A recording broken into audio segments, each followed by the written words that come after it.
কি ভাবছো যে আমি আবার কোথায় ঘুরতে যাচ্ছি? না না না, আমি কোথাও ঘুরতে যাচ্ছি না। সেদিনকে কাজ থেকে বেরিয়ে চলে গেছিলাম দিদা বাড়িতে। হ্যাঁ, আমার দিদার বাড়ি থেকে আমার কাজের জায়গাটা অনেকটাই কাছে, তো যার জন্য মেসো যদি ছুটি থাকে বা মেসোর যদি ডে ডিউটি থাকে তাহলে অবশ্যই মেসো আমাকে কাজ থেকে নিতে আসে।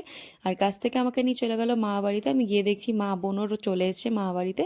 তো আমরা সবাই মিলে এখানে কি করছি সেটা পরে বলছি। তারপর মেসো আমাকে নিয়ে চলে গেল ওপরে। বেসিক্যালি আমি মা বাড়িতে গেলে বাই ওয়ান গেট ওয়ান পাই। কারণ এই কথাটা বললাম, আমার নিচে মামা বাড়ি আর ওপরে মাসির বাড়ি।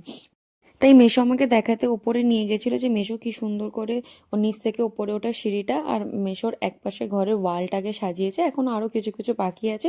তো কোথায় এসেছি সেটা তো বলা হলো না। আমরা সবাই মিলে আজকে চলে এসেছি, মানে আমাদের সবার নিমন্ত্রণ ছিল ভুতুনির বাড়িতে। এই থুড়ি থুড়ি ভুতুনি না, মানে আমার মায়ের ছোট পিসি, যাকে আমি ছোটবেলা থেকে ভুতুনি বলে ডাকি।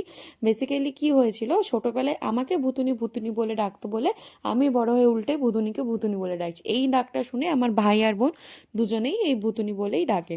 তো সেদিনকে ভুতুনি রান্না করছিল আমাদের সবার ফেভারিট চিলি চিকেন, আর আমার সাথে করছিল অনেক গল্প।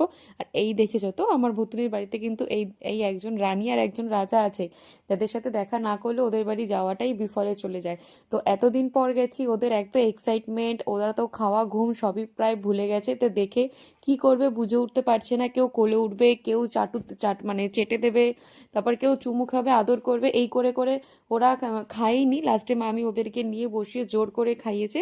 তো যাই হোক, এই করতে করতে সেদিনকে দিনটা খুব ভালো করে কাটলো। আর আমার ভিডিও ভালো লাগলে অবশ্যই লাইক